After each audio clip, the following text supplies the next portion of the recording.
বাবার ঘরে সিট, তোমার বাবার ঘরে সিট তুমি ভাগ করে দিবা আমাকে? আমি তোমার কাছে ভিক্ষা চাইতে গেছি, খয়রাতি চাইতে গেছি? এই খয়রাতের রাজনীতি ইসলামী আন্দোলন করিনি আর করবে না। এই একই কায়দায় তারা আসন চেয়েছে অসংখ্য। আসন চাওয়া আসন দেওয়াটা বড় বিষয় নয়, আপনি বিজয় হয়েছেন কয়টা এটা বড় বিষয়।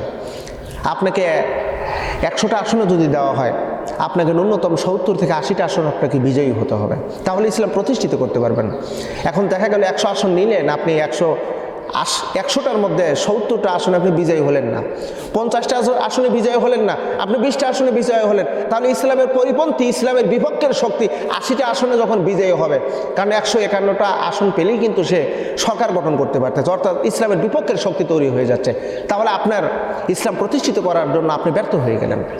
ঠিক একই কায়দায় অযৌক্তিক দাবি করে, দাবি যখন যথাযথ পূরণ হচ্ছে না, তখন তিনি ঐক্যের যেই জোট সেখান থেকে আপনি বের হয়ে গেলেন। এর দায় ভার আপনাকেই নিতে হবে। ওয়াতাসিমু বিহাবলিল্লাহি জামিআও ওয়ালা তাফাররাকু। মহান আল্লাহ সুবহানাহু ওয়া তাআলা কোরআনুল কারীমের একটি আয়াত আমাদের জন্য গুরুত্বপূর্ণ। যে আয়াতে কারিমে আল্লাহ সুবহানাহু ওয়া তাআলা বললেন, তোমরা ঐক্যবদ্ধ হও এবং আল্লাহর রুজুকে ধারণ করো। কোরআনুল কারীমের সূরাতুল শুআরা এর ভিতরে আল্লাহ পাক বললেন, আনা আকিমুদ্দীনি ওয়ালা তাতাফাররাকু ফীহি। দিন প্রতিষ্ঠিত করো আর দিন প্রতিষ্ঠিত করার ব্যাপারে মতপার্থক্য সৃষ্টি করো না। সম্মানিত প্রিয় বন্ধুরা, আমরা একটা স্বপ্ন দেখেছিলাম, যেই স্বপ্নটা ছিল এরকম, বাংলাদেশের যতগুলো ইসলামিক ঘরানার দলগুলো আছে, বাংলাদেশ জামাত ইসলামী, খেলাফত মজলিস, খেলাফত আন্দোলন, নেজামে ইসলাম, হেফাজতে ইসলাম, ইসলামিক আন্দোলন চরমনাই সহ সকল ইসলামিক দলগুলো ঐক্যবদ্ধভাবে হবে, আর ঐক্যবদ্ধতার মাধ্যমে ভোট লড়াই যুদ্ধেতে বিজয়ী হয়ে ইসলাম প্রতিষ্ঠিত করবে, এরকম স্বপ্ন বাংলার আপামর জনতা, একদম ঢাকার রাজধানীর প্রাণ কেন্দ্র থেকে শুরু করে গ্রাম পর্যায়ের তৃণমূল পর্যায়ের সমস্ত জনগণ এই স্বপ্ন দেখেছিল। কিন্তু আমরা এই স্বপ্নের ভিতরে আমরা বিশাল একটা বুনিয়াদ অঙ্কন করেছিলাম। পরিশেষে যা হলো, আমরা দেখতে পাচ্ছি যে 11 দলের একটা সমঝোতা হয়েছিল। 11টি দল ঐক্যবদ্ধতায় এ মর্মে সিদ্ধান্ত যে বাংলাদেশে আমরা এক বাক্সে ভোট নিয়ে ইসলামকে বিজয়ী করব। দুঃখজনক হলেও সত্য, এর মধ্য থেকে বিচ্ছিন্ন হয়ে গেল ইসলামিক আন্দোলন চরমনাই। আমরা এই 11 দলের মধ্যে 10 দলের প্রেস ব্রিফিং, সাংবাদিক সম্মেলনের বক্তব্যে বাংলাদেশের অনেক মানুষ হতাশাগ্রস্ত হয়ে গেছে। ইসলামিক আন্দোলন চরমনাই নেই কেন? তারা কেন আজকের এই সম্মেলনে উপস্থিত নেই?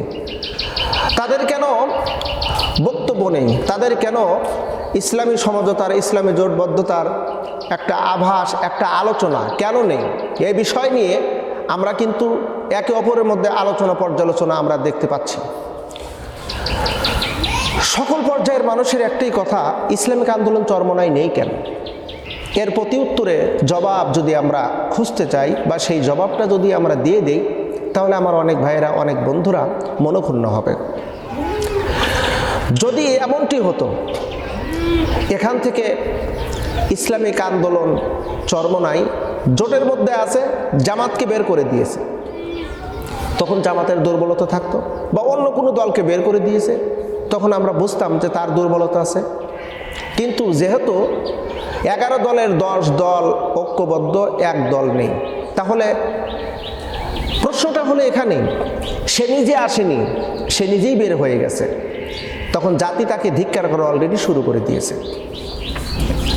তবে আমরা পূর্বের যদি ইতিহাস পর্যালোচনা করি, যেমন মুফতি জসিমউদ্দিন রহমানী, এই নামটার সাথে পরিচিত বাংলার সকল জনগণ। আমি ফেসিবাদের সময় তাকে অন্যায়ভাবে জেলে কারারুদ্ধ করে রাখা হয়েছিল লম্বা একটা সময়। মুফতি জসিমউদ্দিন রহমানী তিনি বলেছেন বাংলাদেশের সকল ইসলামিক দলগুলো যখনই ঐক্যবদ্ধতায় আবদ্ধ হচ্ছিল, ঠিক সেই মুহূর্তে চরমনাই ইসলামিক আন্দোলন পিছন দিক দিয়ে ছুরি আঘাত করে সেই ঐক্যবদ্ধতাকে বিনষ্ট করে দিয়েছে। আমরা কি আভাস, সেই কথার আভাস কি এখনও আমরা পাচ্ছি যে সকল ইসলামী ঘরানার দলগুলো যখন ঐক্যবদ্ধ, চরমনাই পিছন দিক দিয়ে ছুরি আঘাত করে সে বের হয়ে চলে গেল? এর জন্য দায় কারা? কে এর দায়বদ্ধতা নেবে? আমরা আসুন, যেহেতু বাংলাদেশে এখন সামনে একটা নির্বাচন কেন্দ্রিক একটা জোট, এই জোটের মাধ্যম দিয়েই বিজয়ের সফলতার মাধ্যম দিয়ে ইসলামের বিজয়, ইসলামের প্রতিষ্ঠা, ইসলামের আইন প্রতিষ্ঠা, ইসলামের হুকুম বিধিবিধান প্রতিষ্ঠিত হবে, এরকম স্বপ্নই তো আমরা দেখেছিলাম। আমরা চেয়েছিলাম কাঁধে কাঁধ মিলিয়ে হাতে হাত রেখে শপথ করি এই বাংলার জমিনে কালেমার পতাকা উড্ডীন করব। আমরা শপথ গ্রহণ করেছিলাম যে ঐক্যের শৃঙ্খলে আবদ্ধ হয়ে আমরা এখানে ইসলাম প্রতিষ্ঠিত করব, এরকম স্বপ্নই তো দেখেছিলাম। থাকবে না কোনো ভেদাভেদ, কে চরমনাই, কে হেফাজত, কে খেলাফত, কে ইসলামিক আন্দোলন চরমনাই, কে জামাতি, আমরা এই ভেদাভেদ আমরা দেখতে চাইছিলাম না। কিন্তু কি হলো, কোন কারণে আজকে তারা পৃথক হয়ে গেল? এবার আসেন আমরা মূলের কিছু কথা আমরা আলোচনা করি, যেটা আমরা সকলের মুখ থেকে, সাংবাদিক বন্ধুদের কাছ থেকে, এমনকি বিভিন্ন রাজনৈতিক দলের পক্ষ থেকেও আমরা যে কথাটা জানতে পেরেছি।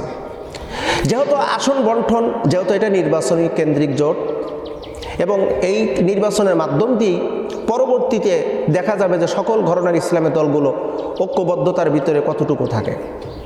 আমরা যতটুকু জানতে পেরেছি, নির্বাচনের 300টা আসন বাংলাদেশে, 300 আসনের মধ্যে এখানে থাকবে জামাত, এখানে থাকবে খেলাফত মজলিস, খেলাফত আন্দোলন, নিজামে ইসলাম, এবি পার্টি, ইসলামিক আন্দোলন চরমনাই, এলডিপি, এভাবে 11টি দল থাকবে।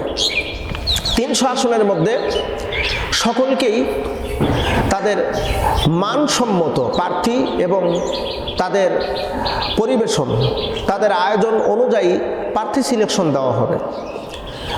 মনে করেন সিরাজগঞ্জের মধ্যে 6টা আসন আছে, 6টা আসনের একটা এরিয়া আছে।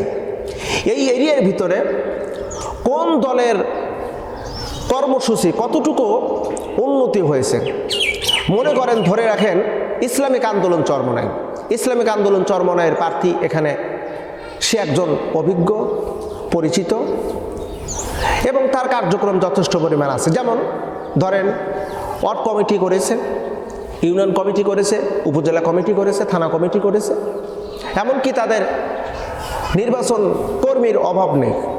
প্রত্যেকটা সেন্টারে যদি ন্যূনতম 300 থেকে 400 করে কর্মী তৈরি করতে পারে, তাহলে সেখানে ইসলামিক আন্দোলন চরমনাইয়ের প্রার্থী দেওয়া এটা বাধ্যতামূলক আমি মনে করি। আচ্ছা, ধরে নিলাম ইসলামিক আন্দোলনের ওয়ার্ড পর্যায়ে, ইউনিয়ন পর্যায়ে, উপজেলা পর্যায়ের কমিটি গঠন হয়নি, বা যদিও মৌখিক কমিটি গঠন হয়েছে কিন্তু তাদের কর্মীর সংখ্যা নেই। এখন পুরো থানার মধ্যে 9টা 10টা ইউনিয়নের মধ্যে দেখা যায় যদি 10-20টা কর্মী থাকে, সেক্ষেত্রে তাকে তো আসন দেওয়া এটা অযৌক্তিক। এবার আসেন ইসলামিক আন্দোলন বাদ দিলাম, ধরে নিলাম খেলাফত মজলিস, আল্লামা মামুনুল হকের দল, তার প্রার্থী সিলেকশন করা হলো। প্রার্থীটাও যথেষ্ট পরিমাণ সুপরিচিত, কিন্তু তার মাঠ পর্যায়ে কোনো কর্মী নেই। পুরো থানাব্যাপী 10-12 জন, 15 জন, 20 জন কর্মী, এর উপরে কোনো কর্মী নেই। আপনি 20 জন কর্মী নিয়ে তো পুরো থানাব্যাপী একটা নির্বাচন আপনি করতে পারবেন না, সফলতা পাবেন না। কারণ আগামী নির্বাচন হচ্ছে ইসলামের পক্ষে আর ইসলামের বিপক্ষের শক্তি, একটা ন্যায়ের পক্ষে আর একটা অন্যায়ের পক্ষে। এটা আমি মৌখিকভাবে বলতেছি, কারণ ইসলামের পক্ষে, ইসলামের বিপক্ষের শক্তি। কারণ আমরা যতটুকু জানি বাংলাদেশের রাজনীতিটা বর্তমান 2 ভাগে বিভক্ত হয়ে গেছে, ইসলামের পক্ষের শক্তি, বিপক্ষের শক্তি। তাহলে আপনাকে ইসলাম জয় করতে হলে, অবশ্যই ইসলাম প্রতিষ্ঠিত করতে হলে অবশ্যই আপনাকে এই বিষয়ে সজাগ থাকতে হবে, যাতে আমার প্রার্থী বিজয়ী হয় এবং ইসলামের পক্ষের শক্তি যেন গণজোয়ার তৈরি করতে পারে। খেলাফত মজলিসের আপনি কর্মী নেই, প্রার্থী ভালো, কর্মী নাই, মাঠ পর্যায়ে কোনো জনপ্রিয়তা নেই, আপনাকে তো জনগণ ভোট দিবে না, তাহলে ওই জায়গায় ওই প্রার্থীটা দেওয়া হবে অযৌক্তিক। জামাত ইসলামের, এবার ধরেন জামাত ইসলামের মাঠ পর্যায়ের শক্তি তার থানা committee, union committee, word committee, নির্বাচন প্রচারণা কমিটি, তার কর্মীর অভাব নেই। প্রত্যেকটা ওয়ার্ডে 200-300, প্রত্যেকটা সেন্টারে 300-400-500 পরিমাণ কর্মী আছে, তাহলে সেখানে তাকে দিতে হবে। এটি হলো যৌক্তিক। চরমনাই ইসলামিক আন্দোলন ওরা দাবি করলো আমাদের এ ক্যাটাগরি আসন আছে 143টা এবং প্রার্থীও আছে। প্রার্থীগুলো অনেক সুপরিচিত এবং আমাদের জনপ্রিয়তাও তুঙ্গে। আমরা 143টা আসনে এই ক্যাটাগরি, আমরা সেখান থেকে বিজয় পাবো। আলহামদুলিল্লাহ, ভালো কথা, খুব সুন্দর কথা। আপনি দেখান কোন আসনে আপনার তৃণমূল পর্যায়ের কমিটি এবং নির্বাচন প্রচারণা কাজে আপনারা বের হয়েছেন এবং আপনাদের জনপ্রিয়তা আছে। আপনি অফিসিয়ালভাবে অফিসে বসে থেকে আপনাকে একজন লোকেশন দেবে যে আপনি কিন্তু এখানে ভোট পেয়ে গেছেন, আপনার ভোটের সংখ্যার অভাব নেই। এটা আপনার ভুল ধারণা। আমরা লক্ষ্য করে দেখেছি ঠিক এই একই কায়দায় তারা আসন চেয়েছে অসংখ্য। আসন চাওয়া, আসন দেওয়াটা বড় বিষয় নয়, আপনি বিজয় হয়েছেন কয়টা এটা বড় বিষয়। আপনাকে 100টা আসনে যদি দেওয়া হয়, আপনাকে ন্যূনতম 70 থেকে 80টা আসন আপনাকে বিজয়ী হতে হবে, তাহলে ইসলাম প্রতিষ্ঠিত করতে পারবেন। এখন দেখা গেল 100 আসন নিলেন, আপনি 100টার মধ্যে 70টা আসনে আপনি বিজয়ী হলেন না, 50টা আসনে বিজয়ী হলেন না, আপনি 20টা আসনে বিজয়ী হলেন, তাহলে ইসলামের পরিপন্থী, ইসলামের বিপক্ষের শক্তি 80টা আসনে যখন বিজয়ী হবে, কারণ 151টা আসন পেলেই কিন্তু সে সরকার গঠন করতে পারতেছে, অর্থাৎ ইসলামের বিপক্ষের শক্তি তৈরি হয়ে যাচ্ছে, তাহলে আপনার ইসলাম প্রতিষ্ঠিত করার জন্য আপনি ব্যর্থ হয়ে গেলেন।